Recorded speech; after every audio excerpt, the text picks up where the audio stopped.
A segurança da vida eterna vem da graça.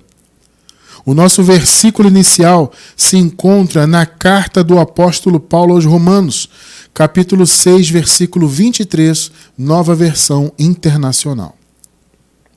Pois o salário do pecado é a morte, mas o dom gratuito de Deus é a vida eterna, em Cristo Jesus, nosso Senhor. Glória a Deus, né? O dom gratuito de Deus. E nós já temos esse dom gratuito de Deus. Louvado seja Deus por isso. Igreja gloriosa, povo santo, amados do Pai, mais do que vencedores, selados com o Santíssimo Espírito prometido por Deus, povo santo do Pai, igreja sem ruga e sem mácula. Na semana passada, abençoados, nós falamos a respeito das obras. Existe uma dúvida muito grande dos irmãos, especialmente os irmãos que estão chegando agora no conhecimento da graça, em relação às obras. Por quê? Porque o sistema religioso sempre ensinou e ensina até hoje que as obras elas resultam em vida eterna ou perdição eterna. E veja, esse é um dos pontos mais defendidos pelo sistema religioso, porque esses pontos, esse pensamento maligno e maldito, ele é o que mais aprisiona o povo no meio do sistema. Porque o sistema diz o quê? Olha, vocês estão aqui agora vocês podem, quem sabe, ser salvos no futuro. Agora, se vocês saírem daqui, vocês vão perder a salvação. Porque só aqui você é salvo, só se você pertencer à nossa denominação. E veja, existem denominações, inclusive, que dizem que se a pessoa for até para outra igreja, ela perde a salvação. Então não basta a pessoa sair, ou não é apenas sair da igreja, entre aspas, que no caso significa sair da denominação, né? Não é só nesse caso, não. Basta a pessoa trocar de igreja, mais uma vez, entre aspas, né? Porque, na verdade, gente, igreja somos nós, né? Então, quando eu falo igreja, entre aspas, eu estou falando das denominações, né? Então, quando uma pessoa troca de denominações, para alguns pensamentos de alguns líderes religiosos, a pessoa também vai se perder. Ah, você estava aqui, foi para a igreja ali, vai perder a salvação. Né? E muitos outros defendem que se você sai daqui, você se torna um desigrejado, o que é uma grande bobagem, né? Essa palavra é uma grande bobagem. Não existe desigrejado. Porque os filhos de Deus são e para sempre serão igreja. Entende? Ser desigrejado, entre aspas, né, tem aquele sentido de você não estar institucionalizado. Né? Então, quando a pessoa fala eu sou um desigrejado, ela quer dizer que, na verdade, ela não pertence a nenhuma denominação religiosa. Só que, na verdade, essa palavra, a rigor, ela não faz sentido, repito, porque todos os filhos de Deus são e sempre serão a igreja. Então você que é eleito, você nunca vai ser um desigrejado, entre aspas. Você sempre será a igreja. Só que no sistema o pensamento é outro, né? Olha, você só é igreja enquanto você está aqui frequentando o nosso prédio. Você saiu daqui, foi para o mundo, entre aspas, então você vai perder a salvação. Ou então você trocou de igreja, naquela igreja lá não tem salvação, é só aqui. Né? O pensamento religioso em geral é isso. Né? Então, essa questão de perder a vida eterna é um fator muito grande de aprisionamento. Porque, como eu disse agora há pouco e repito, as pessoas têm medo de perder a vida eterna. Elas têm medo de passarem a eternidade inteira queimando em um suposto inferno de fogo, onde, segundo o sistema religioso, as almas ou espíritos vão passar toda a eternidade queimando. Então as pessoas têm medo dessa mentira. Não existe isso. Fogo na Bíblia é um símbolo de juízo. Entende? Passar pelo fogo, fogo do inferno, é um símbolo, é simbólico. Tá? Não vou entrar nisso exatamente hoje, amados, porque esse é um outro assunto. Mas entenda isso. Fogo simboliza juízo. Então, quando Jesus usa a metáfora de fogo, um local que pega fogo, e de fato, veja, existia de fato esse local que pegava fogo, esse local era o chamado Geena, Ele pegava fogo constantemente. Por quê? Porque era um local que ficava ao sul da cidade de Jerusalém, fora da cidade, onde eram jogados, despejados os dejetos, o lixo, corpos de animais mortos, enfim. E ali pegava fogo sempre. Por quê? Porque o fogo era uma forma de eles acabarem com todos aqueles dejetos. Entende? Então eles jogavam os dejetos e colocavam fogo. Então, era um local que estava sempre pegando fogo, entende? E Jesus, então, utilizou aquele Geena, chamando de inferno, que na verdade não é inferno, tá? A palavra no grego é Geena mesmo. Só que foi traduzida para o português como inferno. A palavra inferno, ela foi utilizada para se referir à sepultura, para se referir à morte e para se referir a esse local que literalmente existiu. E que Jesus, repito, fez referência, só que simbólica. Quando Jesus falou do Geena, que em português foi traduzido como inferno, ele estava falando daquele lugar que existia e usando aquele lugar como uma metáfora do juízo divino. Ou seja, aqueles que iriam e que foram para o inferno, não é que as suas almas foram para um lugar etéreo que pega fogo. Isso nem faz sentido, né, gente? Alma pegar fogo, qual o sentido disso? Isso não tem lógica nenhuma. Entende? Não existe isso. Tá? Inferno, neste sentido que a religião coloca, não existe. O inferno, de fato, é a sepultura. A palavra inferno significa isso. Né? Mas, como eu disse, eu já estou me adentrando no assunto, eu não quero me adentrar porque o nosso assunto é outro hoje. Tá? Em algum momento, abençoados, mais à frente, se Deus permitir, vamos estudar com profundidade isso, tá? Então veja, eles colocam esse medo do inferno suposto, como eu falei, o inferno etéreo, espiritual, que pega fogo, que o espírito ou as almas vão queimar ali, para que as pessoas tenham medo de perder a vida eterna. E isso, veja, é uma grande de uma bobagem, é uma grande de uma heresia, e é um fator de aprisionamento grandioso. Porque eu pergunto para você que está me assistindo, quem é que quer passar a vida toda, ou no caso, a vida toda não, né? A eternidade, ou seja, não tem fim, né? Quem quer passar esse tempo, por assim dizer, queimando, sofrendo, levando garfada do diabo, entre aspas? Vocês estão entendendo? Então, o sistema utiliza isso, sabe, como esse instrumento de medo, sabe, de angústia. As pessoas ficam angustiadas, apavoradas. Elas têm muito medo, por exemplo, de Jesus voltar, porque elas acreditam que ele ainda vai voltar. Nós sabemos que ele já voltou, né? Ué, como assim, irmão Cristiano? Eu estou novo na graça, abençoado. Eu comecei agora e você já me vem com essa que Jesus já voltou? Isso é um absurdo. Não é absurdo, amado. Vou deixar na descrição do vídeo o link da nossa playlist de escatologia consumada, para você entender que a segunda vinda de Cristo já se consumou, há registro histórico, e você vai conseguir entender biblicamente que isto é fato. É fato. Se você estudar conosco, você vai entender biblicamente. Note, eu estou dando ênfase a isso. Biblicamente. Ou seja, não é um raciocínio que eu decidi. Eu estou falando aqui algo que eu decidi. Não. É fato. E é um fato bíblico. Estude conosco, tá? Se você não conhece isso ainda. Então as pessoas no sistema religioso têm esse medo. Se eu sair daqui, eu vou para o suposto inferno queimar a eternidade toda. Se Jesus voltar e eu ficar, porque tem esse pensamento ridículo, né? De que Jesus vai voltar no futuro e alguém vai ficar aqui e a terra vai explodir, vai acontecer isso e aquilo. As pessoas têm tantos medos e por isso elas ficam presas.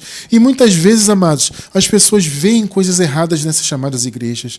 As pessoas veem coisas que não estão alinhadas à palavra. Tá? Isso acontece muito. Isso aconteceu comigo. Porque mesmo antes de conhecer a graça, eu já consegui enxergar coisas que eram absurdas do ponto de vista bíblico. Então eu estava ali no sistema religioso e muitas vezes eu via isso. E eu achava aquilo estranho, mas como eu não tinha revelação da graça na época ainda, eu achava estranho, mas engolia. Sabe como é que é?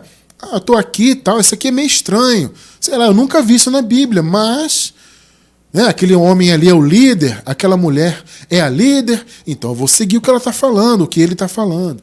Vocês estão entendendo? Então, esta é a situação de muitas pessoas hoje. Muitas vezes elas veem coisas erradas, veem coisas fora da palavra, veem absurdos, mas elas têm medo de questionar a liderança, elas têm medo de sair da igreja, até mesmo de trocar de denominações. Por quê? Porque elas têm medo de perder a vida eterna. Na cabeça delas não há qualquer segurança da vida eterna. Agora, para a glória de Deus, nós que conhecemos a palavra da graça por sua infinita misericórdia, sabemos que a vida eterna não pode ser perdida. Nós temos plena e total segurança da nossa vida eterna. Inclusive, como nascemos já depois da cruz, depois da vinda do reino, tudo já consumado, já nascemos com a vida eterna em nossa vida. Ou seja, a sua vida hoje, a minha, a nossa vida hoje, ela já é eterna. Entende? Ela já é eterna. Só que o sistema não quer que as pessoas saibam disso. Porque se nós falarmos para as pessoas que as vidas delas já são eternas, elas vão se sentir livres. Elas vão entender a graça e compreender que elas não têm que estar aprisionadas no meio de um sistema, cumprindo mandamentos, cerimonialismos, e usando um tipo de roupa específico, e sacrifica, e sobe monte, é fiel dizimista, e faz isso, e faz aquilo, passa óleo na cabeça, anda de joelho no pó. As pessoas estão aí desesperadas nesses movimentos religiosos, porque elas têm medo de perder a vida eterna. Basicamente é isso, gente. Então o que falta para os nossos irmãos que estão no sistema é o entendimento da graça para que eles tenham a segurança da vida eterna em suas mentes. Veja, eles já têm essa segurança, só que eles não sabem disso. Então, quando eles entenderem que já tem a vida eterna e que essa vida eterna que nos foi dada pela graça de Deus, ou seja, sem que nada nos tenha sido exigido, a pessoa descansa, a pessoa se liberta, ela quebra as amarras do sistema, sabe? Ela passa realmente a viver para Deus, não viver para sistemas religiosos. Entende? Vocês podem notar que é muito claro, você acabou de ler comigo, o dom gratuito de Deus é a vida eterna. Gente, dom gratuito. Dom é presente. A palavra dom é presente no grego. É um presente gratuito. Ou seja, foi dado de graça, pela graça. O Senhor nunca nos exigiu nada. Por isso que eu afirmo, nós já nascemos com a vida eterna. Por quê? Porque tudo foi 100% pela graça. Não houve qualquer participação minha ou sua, sabe? Não houve isso. Ah, irmão Cristiano, então eu já tenho a vida eterna. Tudo bem, o irmão está afirmando isso aí. Mas eu tenho que fazer alguma coisa para mantê-la? Porque também tem esse raciocínio, né? Ah, não, de fato Deus deu a vida eterna pela graça, mas você pode perdê-la. Não tem isso. E você vai ver comigo aqui ao longo do estudo que o dom que Deus deu foi gratuito e ele não pode se perder. Então, como eu estava dizendo, na semana passada nós falamos de obras, porque há essa dúvida, né? Ué, eu tenho que fazer obras para ser salvo? E as pessoas, então, irmão Cristiano, que têm más obras, o irmão diz que nós já somos salvos, mas e quem tem obras más? Quem vive na perversidade? Essa pessoa, então, é salva mesmo sendo perversa? Quer entender isso? Assista ao nosso estudo anterior. Tá? Ele também vai estar na descrição do vídeo. Então assista ao estudo passado. Nós falamos das obras. Tá? Falamos que as obras elas refletem a nossa posição. Então se você é salvo, você não foi salvo pela obra que você faz. Ou no caso não será, né? Porque a religião diz que será no futuro ainda. Então você não vai ser no futuro eventualmente salvo pelas obras que você faz. Não. Você já nasceu com a vida eterna, salvo sempre salvo, e por causa disso você tem boas obras. Então as boas obras, elas são uma consequência da nossa posição de filhos. E as obras más são consequências da perdição. Entende? Assista esse estudo passado para você entender a questão das obras. Então, amados, veja, a vida eterna não foi pelas obras, e justamente por isso que ela não pode se perder. Entende? Porque, veja, o Senhor prometeu a vida eterna para todos os seus escolhidos. Ele elegeu os seus filhos e predestinou os seus filhos. Entende? Então, para esses que ele predestinou para serem seus filhos, ele deu a vida eterna para sempre, de uma vez por todas, pela graça, um dom gratuito de Deus. Então, veja, nós temos a vida eterna porque o Senhor quis. Ele elegeu o seu povo para isso. E ele fez isso, amados, desde antes da fundação do mundo. Por isso que o apóstolo Paulo, ele afirma categoricamente que a graça e a vida eterna foram pré-ordenadas. Entende? A graça, ela não foi um improviso de Deus. E a concessão da vida eterna também não é um improviso. Porque a rigor é isso que o sistema diz. Né? E é o improviso de Deus. A pessoa vai ser salva eventualmente, se ela quiser aceitar Jesus, que é uma das maiores blasfêmias, esse conceito maldito e maligno de aceitar Jesus. Vocês entram aí em 99% das chamadas igrejas e todas elas vêm com essa ladainha. Você quer aceitar Jesus? Você quer decidir se você quer pertencer a Deus? Você quer ser batizado por sua escolha? Olha, amados, esse tipo de pensamento, abençoados, é de uma heresia tão absurda, porque você não encontra isso em nenhuma vírgula do texto bíblico. Mas as pessoas vivem isso como verdades absolutas. E por causa disso, por elas acharem que elas é que escolhem, elas que fazem obras, elas que decidiram ser batizadas, ou seja, tudo são elas que fazem, então elas pensam que elas podem perder. Porque, veja, se depende de mim, eu que quis aceitar, eu que quis ser batizado, eu que quero fazer a cerimônia, eu que quero fazer boas obras, ou seja, sou eu que decido tudo, então se eventualmente eu falhar, se eu pecar, se eu sair da igreja, eu perco a minha salvação. Então o raciocínio de perder a salvação, ele é absolutamente herético, porque ele coloca a decisão nas mãos do homem e da suposta capacidade do homem de fazer as coisas. Mas, observe, você tem a vida eterna, você é salvo, sempre salvo, porque Deus quis, Ele te escolheu e Ele fez toda a obra. Foi 100% pela graça. Inclusive, nós temos uma playlist 100% pela graça. Vou deixar também na descrição do vídeo o link dessa playlist. Se você não assistiu a esses estudos, assista, meu irmão, minha irmã, urgentemente, para você entender que não houve qualquer participação nossa no fato de já termos nascido com a vida eterna. As obras não têm nada a ver com isso, porque a vida eterna e a graça foram pré-ordenadas para pertencerem aos eleitos, que por sua vez foram escolhidos antes da fundação do mundo. Então, repito, não foi um improviso de Deus. Tudo foi preparado por Deus, pré-ordenado por Ele. Vamos ler aqui Paulo falando sobre isto. Tito, capítulo 1, versículos do 1 ao 3. Paulo, servo de Deus e apóstolo de Jesus Cristo, para levar os eleitos de Deus à fé e ao conhecimento da verdade que conduz à piedade. A piedade é a devoção, é o envolvimento com a fé. Piedade significa isso, tá? Então Paulo fala, eu fui separado por Deus, pelo próprio Senhor Jesus, para levar este conhecimento da graça ao povo. 2. Fé e conhecimento que se fundamentam, olha só, na esperança da vida eterna. Note, abençoados, que aqui eles estavam ainda antes da vinda do reino de Deus, logo eles ainda estavam em esperança.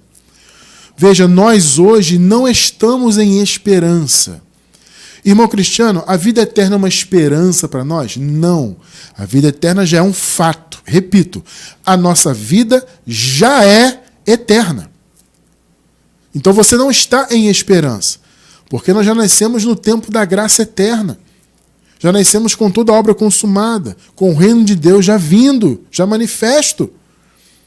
Perceberam? Então não tem essa coisa de que eu estou em esperança. Aqui na igreja primitiva, naquele tempo, sim. Porque eles estavam aguardando a vinda do reino ainda, que viria no ano 70 depois de Cristo. Por isso que Paulo usa essa expressão, a esperança da vida eterna. Então, fé e conhecimento que se fundamentam na esperança da vida eterna, esperança naquele tempo, a qual o Deus que não mente prometeu antes dos tempos eternos. Perceberam a revelação aqui? A vida eterna, que eles tinham esperança dela ali naquele tempo, e que nós hoje já temos a certeza dela, ela já é fato, foi prometida antes dos tempos eternos. Não havia criação, não havia tempo aqui.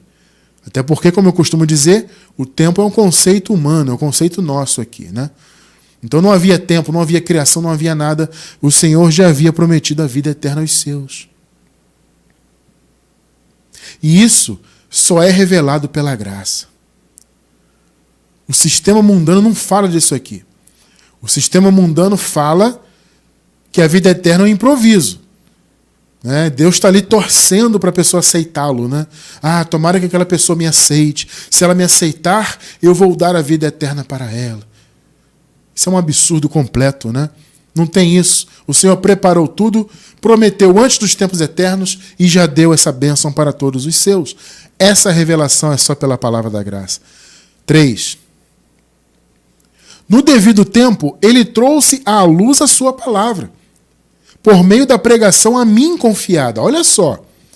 Eu pergunto para você, qual era a pregação de Paulo? O que Paulo disse? Eu prego a graça. Eu defendo o evangelho da graça de Deus. Né? Então, quando Paulo fala da pregação a ele confiada, ele estava falando do evangelho da graça.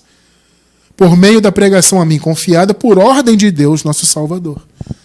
Então, o evangelho da graça, gente, foi dado ao apóstolo Paulo como uma ordem de Deus para que o povo dele pudesse conhecer essa verdade, que ele prometeu a vida eterna antes dos tempos eternos. Ou seja, a vida eterna, ela não depende de nós, nunca dependeu. Só que antes de conhecermos esta graça, antes dessa palavra vir à luz, como Paulo falou, né? O Senhor trouxe à luz a sua palavra. Antes dessa palavra vir à luz para a nossa mente, nós também achávamos que dependia de nós ser salvos. Dependia do nosso esforço, dependia do nosso sacrifício. Mas o Criador é poderoso e nos revelou essa verdade, né? E hoje ele permite que nós estendamos esse conhecimento para outros demais irmãos nossos, para que possam também descansar nessa palavra, assim como nós descansamos. Então, veja, não houve improviso algum. A vida eterna e a graça pela qual a vida eterna seria dada foram pré-ordenadas antes da fundação do mundo. 2 Timóteo 1, 8 e 9. Portanto, não te envergonhes do testemunho de nosso Senhor, nem de mim, que sou prisioneiro seu. Antes, participa das aflições do Evangelho, segundo o poder de Deus. 9. Que nos salvou e chamou com uma santa vocação. Agora observem. Não segundo as nossas obras. Pegou? É o que Paulo falou escrevendo aos Romanos no capítulo 9. Quando ele fala de Jacó e de Esaú. Ele fala, o Senhor amou a Jacó e odiou Esaú. Só que Jacó e Esaú não tinham nem nascido. Aí Paulo fala, eles não tinham feito obra alguma para que Deus amasse um e odiasse o outro. Ou seja, o que prevaleceu não foram as obras, foi a eleição.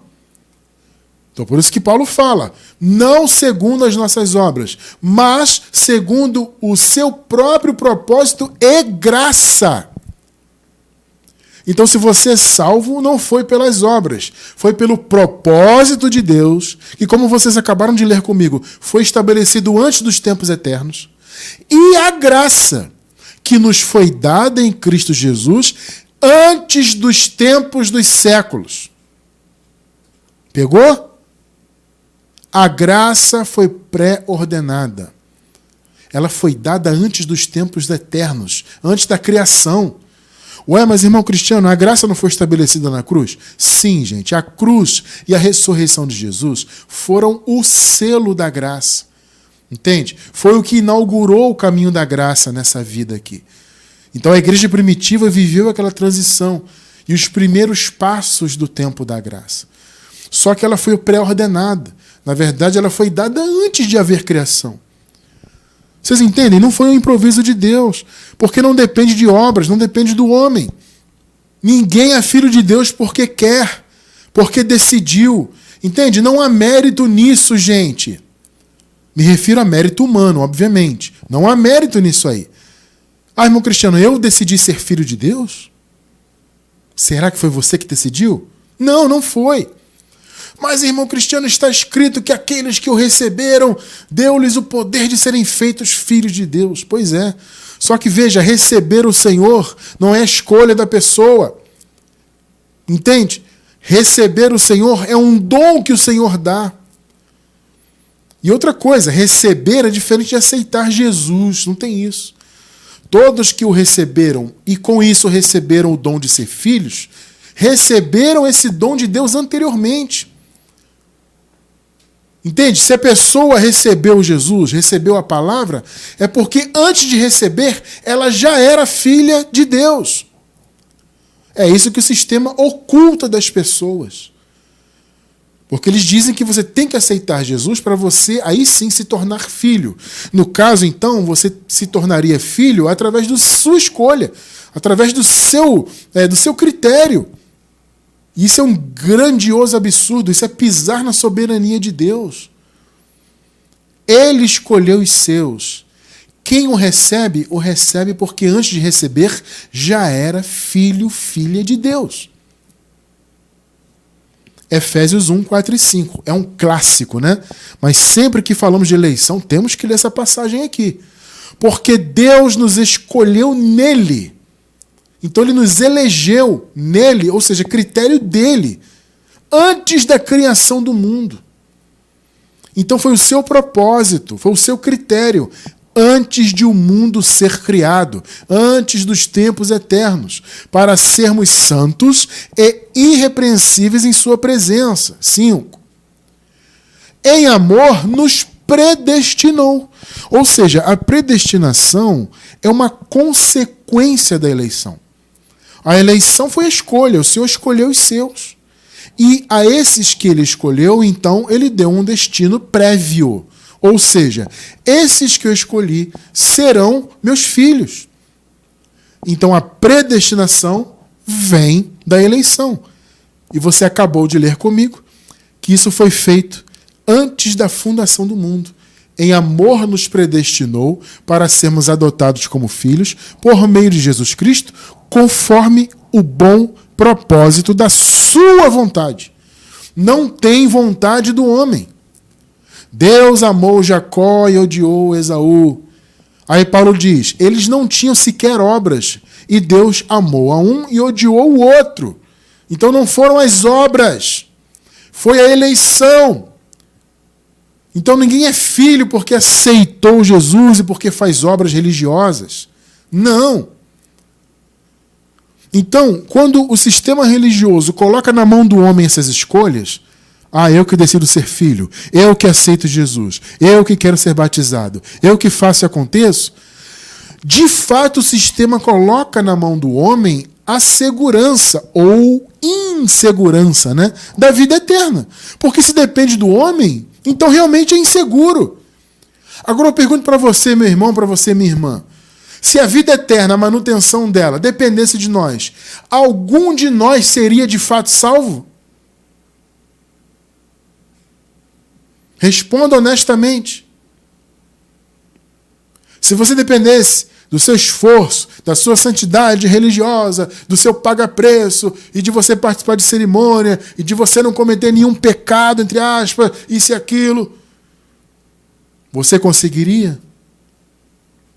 Ninguém conseguiria. Aliás, é daí que veio a graça. Antes da fundação do mundo. Por quê? Porque o Criador sempre soube que nós não conseguiríamos nos salvar a nós mesmos. Então a eleição e a predestinação consequente foi o amor de Deus agindo pelos seus. Porque, veja, Deus tinha que fazer a criação. A criação tinha que existir. E Deus sempre soube que o homem cairia. Você acha que foi uma surpresa para Deus? Ih, o homem pecou. Rapaz, e agora? O que eu vou fazer? Será que foi assim? Claro que não. Deus sempre soube. Deus nunca é pego de surpresa. Entendeu? Então ele preparou tudo. A eleição e predestinação foram o amor de Deus pelos seus filhos, por nós. Então, a segurança da vida eterna está justamente nessa graça que ele preparou antes da fundação do mundo, onde também, ou quando também, ele prometeu a vida eterna.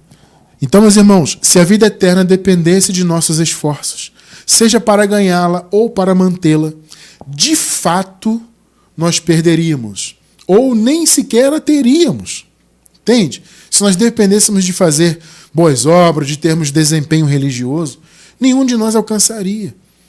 Se a vida eterna dependesse de nossos esforços, de boas obras, de nosso desempenho religioso, aí sim seria possível perdermos a salvação.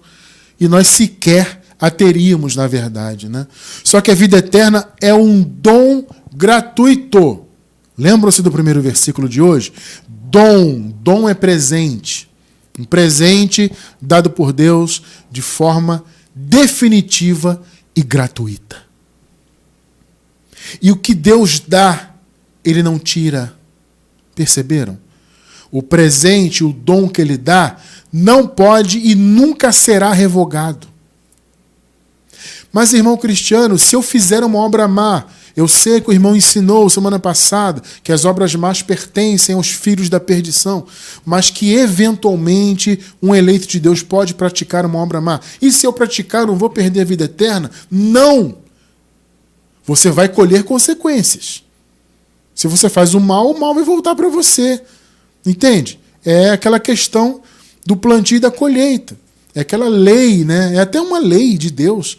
A lei de plantar e colher. Então, os nossos cuidados aqui com as obras más, primeiro é para que nós nunca tragamos para Deus, para o seu evangelho, qualquer tipo de escândalo. Esse é o primeiro ponto, né? E também porque não queremos colher consequências. Queremos viver da melhor maneira possível dentro da vontade de Deus. Mas se eventualmente você pratica uma obra má, você vai colher as consequências dela. Mas ela não vai afetar a sua eternidade, porque a eternidade não depende de obras. Como vimos semana passada, a questão das obras. As obras são consequência. Então, o dom gratuito foi dado para sempre e nunca será tirado nem perdido, porque não depende de nós ganhar ou manter. Essa é a questão. É isso que as pessoas não entendem no meio da religião. Meu irmão, minha irmã, você que é religioso, a sua vida eterna não depende de você ganhá-la e mantê-la. Foi Deus que te deu pela graça, é um dom gratuito e Ele mesmo mantém. Isso é graça. Agora, por que o sistema religioso não aceita isso? Porque isso liberta as pessoas. Como eu falei no início, as pessoas ficam lá presas no sistema. Medo de um suposto diabo. Medo de uma suposta vinda de Jesus no futuro. Medo de perder a salvação. Medo de ficar aqui na terra e Jesus arrebatar, né? E medo de ficar. E tem medo de pecar. E medo disso e daquilo. E se eu sair da igreja, eu vou perder a vida eterna. Então a religião não prega essa verdade porque não é conveniente para eles. Eles não pregam porque isso vai libertar o povo. Isso vai quebrar o sistema. Gente, olha só. Essa verdade que estamos pregando aqui hoje tem o poder de destruir o sistema religioso.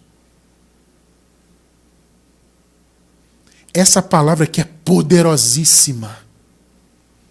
Se o povo de Deus em massa começar a descobrir isso aqui, o sistema vai ruir.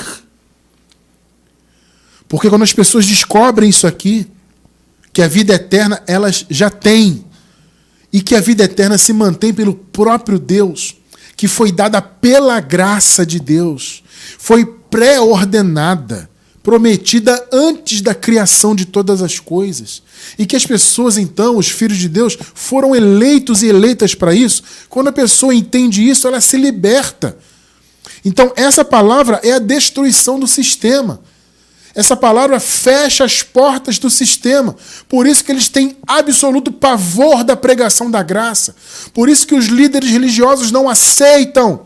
Por isso que eles nos perseguem.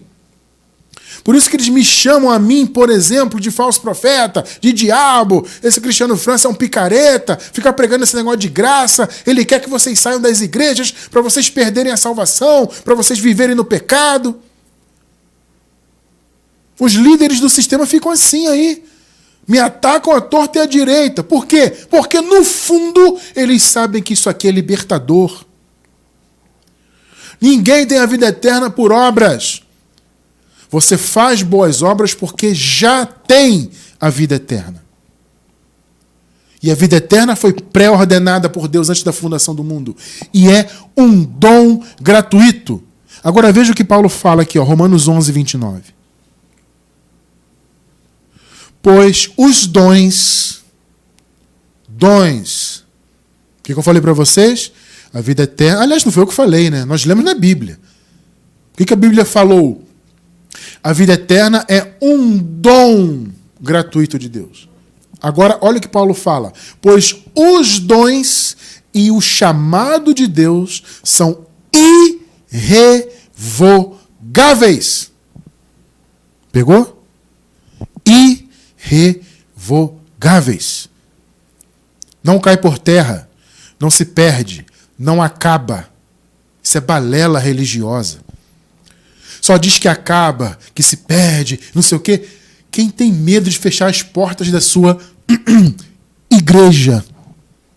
Esse tem medo de pregar a verdade. Entende? Não é conveniente. Porque o que mantém as pessoas ali é a ilusão de que elas estão ganhando a vida eterna frequentando aquilo ali. É a ilusão de que elas estão ganhando a vida eterna e vão manter a vida eterna pelos seus esforços. Porque elas não faltam culto, porque elas jejuam, porque são fiéis dizimistas, porque fazem a campanha, etc, etc, etc. Mas os dons de Deus são irrevogáveis. Glória a Deus por isso. Então a vida eterna que você já tem por ser filho de Deus, filha de Deus, é irrevogável, não depende de obras. Vejam só, Efésios 2, 8 até o 10. Um outro trecho que é um clássico da graça, né? Vamos lá, 8 e 9. Pois vocês são salvos pela graça. A vida eterna é um dom gratuito de Deus. Vocês são salvos pela graça por meio da fé. A fé do Senhor Jesus, não é a sua nem a minha. É a fé do Senhor em nós. Vejam só, e isto não vem de vocês. Perceberam? A salvação e a fé não vem de você, gente. Tudo isso é o quê? É dom de Deus. Olha o dom de novo aí. Pegou? Dom de Deus. Os dons e a vocação de Deus são irrevogáveis. Não por obras, para que ninguém se glorie. Perceberam? Então, amados, não existe a possibilidade de você perder a sua vida eterna. Você tem a segurança dela pela graça. É dom de Deus. Os dons são irrevogáveis. Não foi por obras. Você acabou de ler. Agora, é fato, e isso é inegável, que há passagens bíblicas que parecem dizer que a salvação e a vida eterna se perdem. Parece. Tá? Isso se dá por quê? Porque a religião retira do contexto essas passagens. E outra, a religião nunca leva em conta a eleição e a predestinação. É por isso que eles também odeiam esse tema, gente. A eleição e a predestinação, podemos dizer que elas são a espinha dorsal do Evangelho. É a base do raciocínio.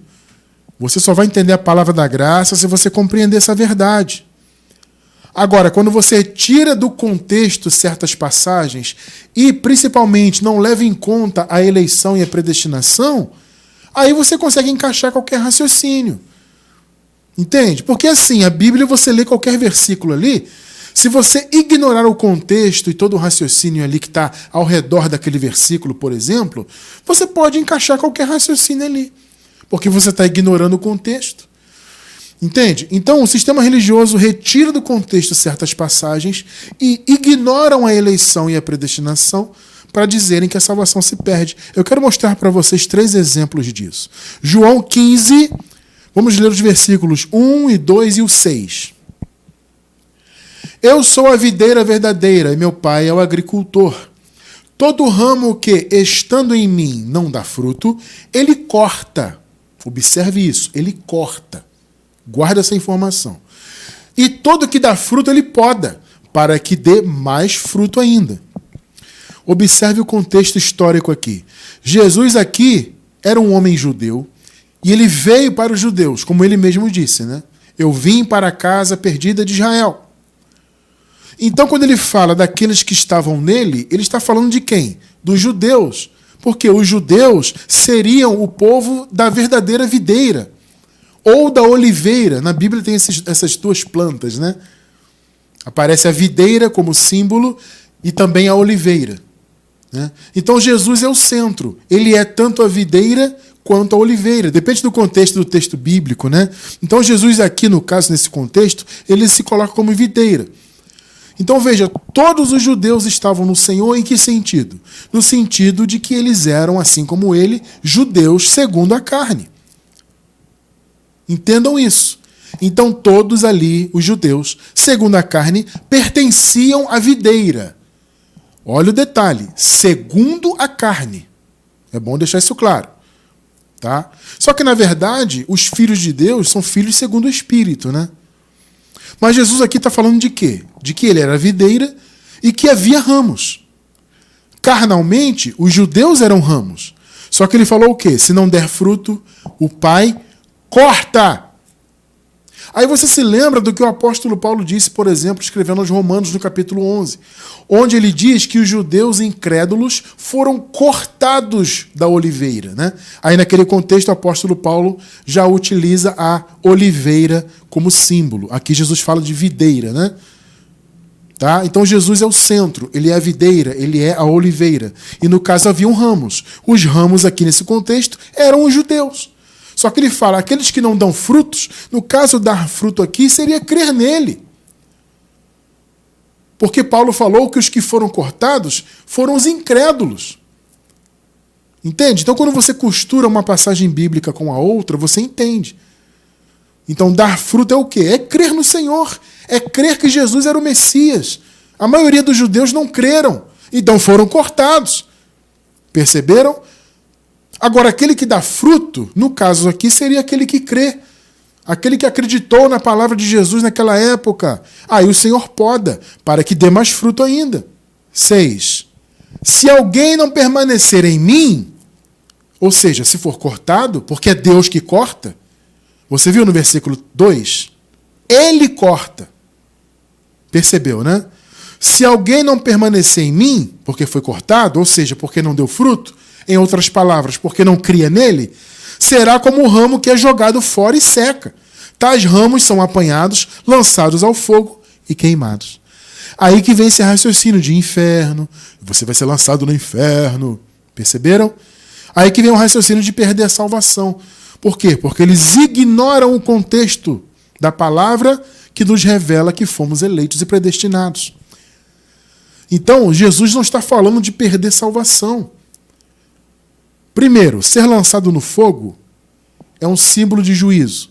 Ou seja, aqueles que eram da perdição, aqueles que não creram, porque não eram para crer, porque não foram eleitos, não eram ovelhas, eles seriam lançados no fogo, entre aspas. Ou seja, passariam pelo juízo de Deus. Então, ser lançado no fogo não é ser jogado num local, pegando fogo eternamente, não é isso. É símbolo de juízo. Então, Jesus disse, quem não permanece na videira, ou seja, quem não crê, vai ser cortado, vai ser lançado no fogo, vai passar pelo juízo e vai ser aniquilado para sempre. Porque perdição eterna é isso, né? A palavra perdição no grego significa destruição.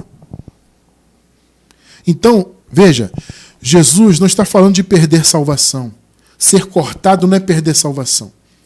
Entende? É quem já não era para crer.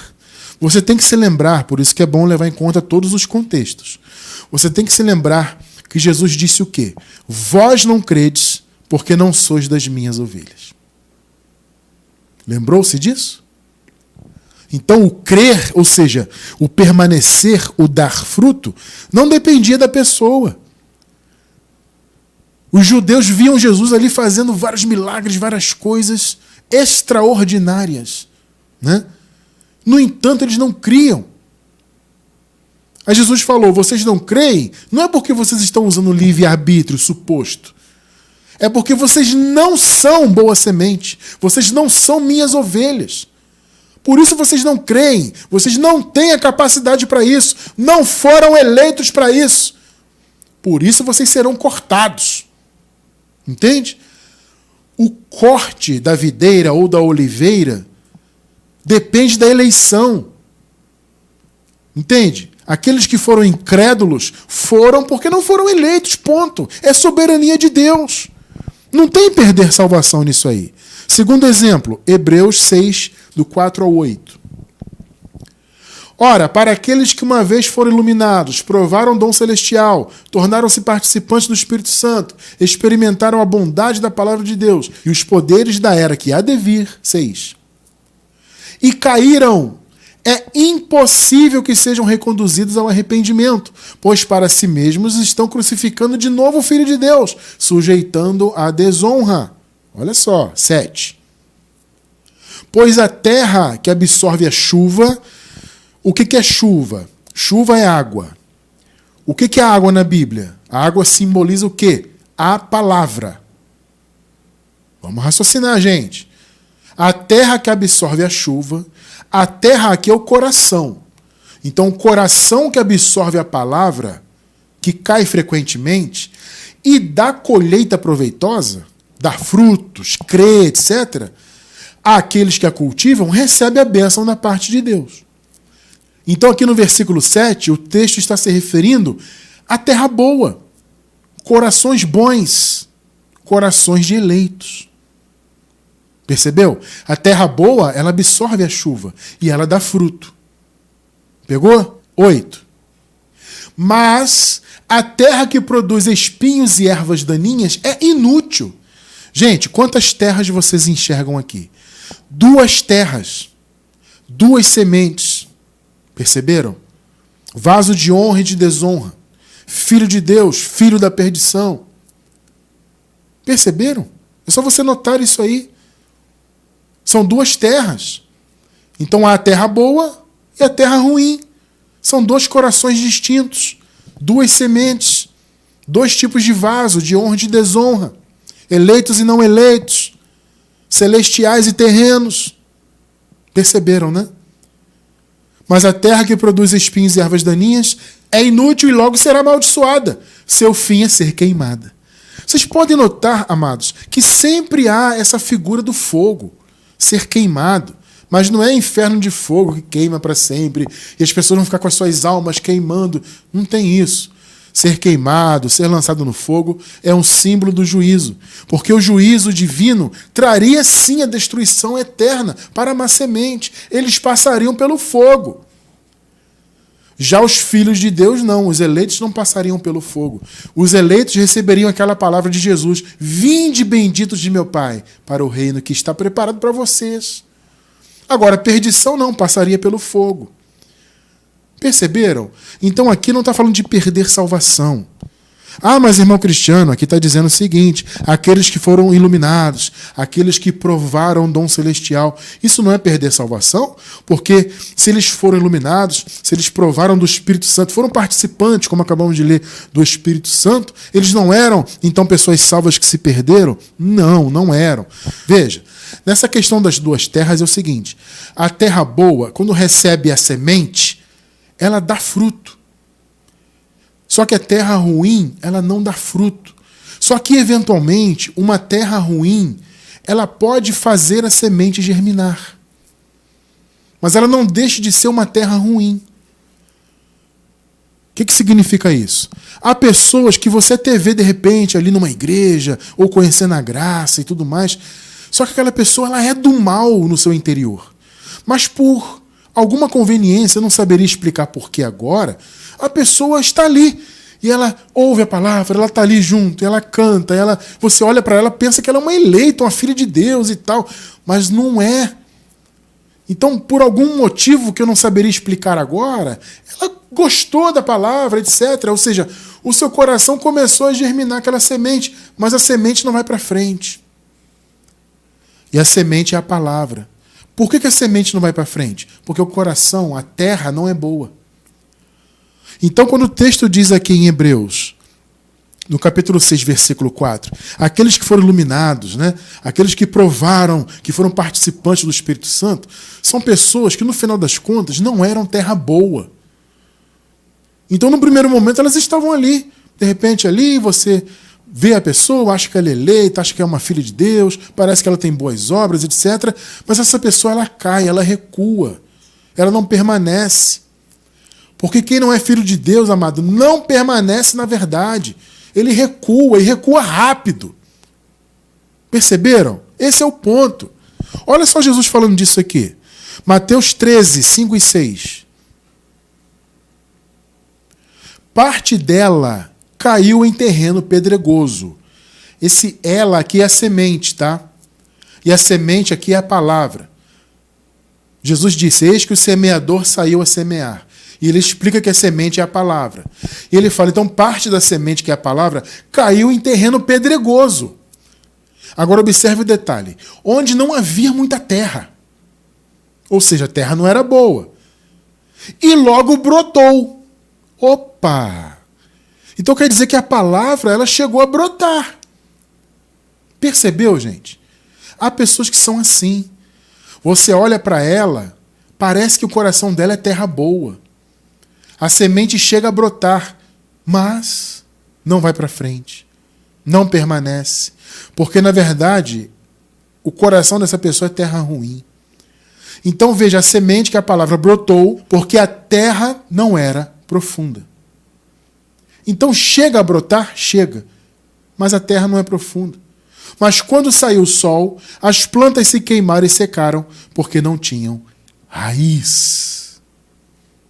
Perceberam? Então, aquelas pessoas que o texto de Hebreus cita como pessoas participantes do Espírito Santo, pessoas que receberam ali o dom, que não sei o quê, na verdade não eram eleitas de Deus. Elas não perderam a salvação. Elas só regrediram. Por quê? Porque o chamado delas é esse. A condição delas é essa. Então, repito, por alguma conveniência qualquer, a pessoa está ali, parece que é uma eleita e tudo mais, a terra até chega a brotar, mas a pessoa recua. Eu já vi isso acontecer claramente diante dos meus olhos.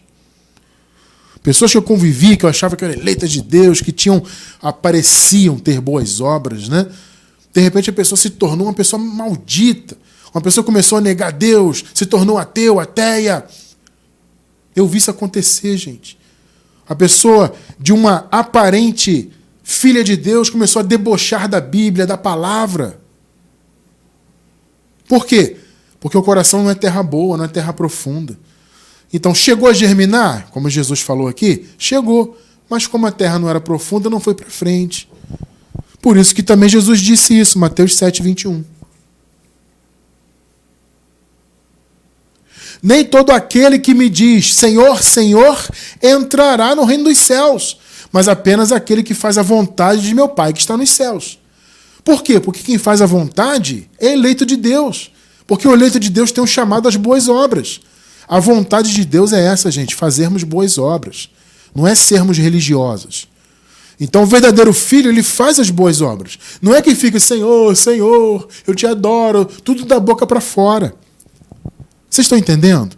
Então Hebreus 6 não fala de perder salvação. Ele fala da terra boa e da terra má. Dos que são eleitos e os que não são eleitos. Os que não são eleitos, eventualmente, podem até experimentar as coisas do Espírito, estarem ali, de repente na igreja, etc. Mas eles não vão permanecer porque o coração é terra ruim. Perceberam o ponto?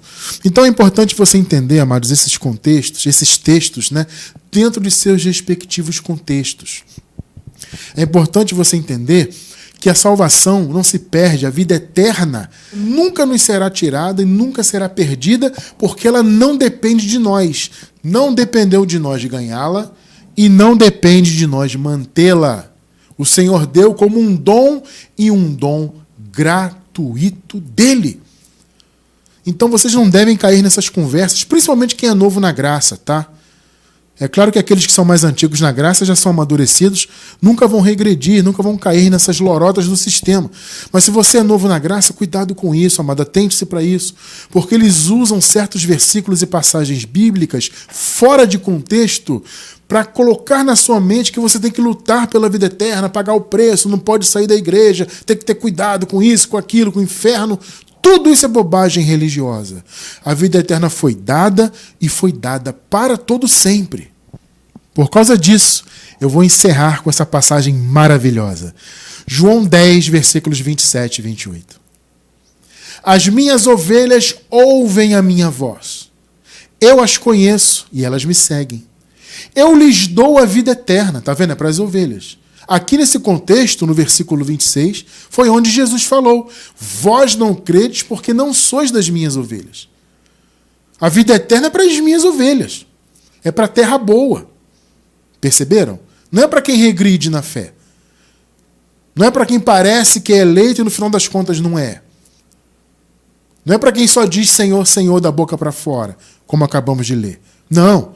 A vida eterna é dos meus filhos, das minhas ovelhas, dos meus eleitos. Agora veja o que ele disse.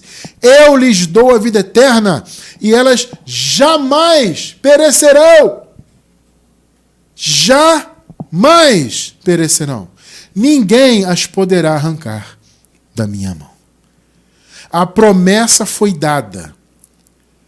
E veja, como lemos no início, ela foi dada antes dos tempos eternos.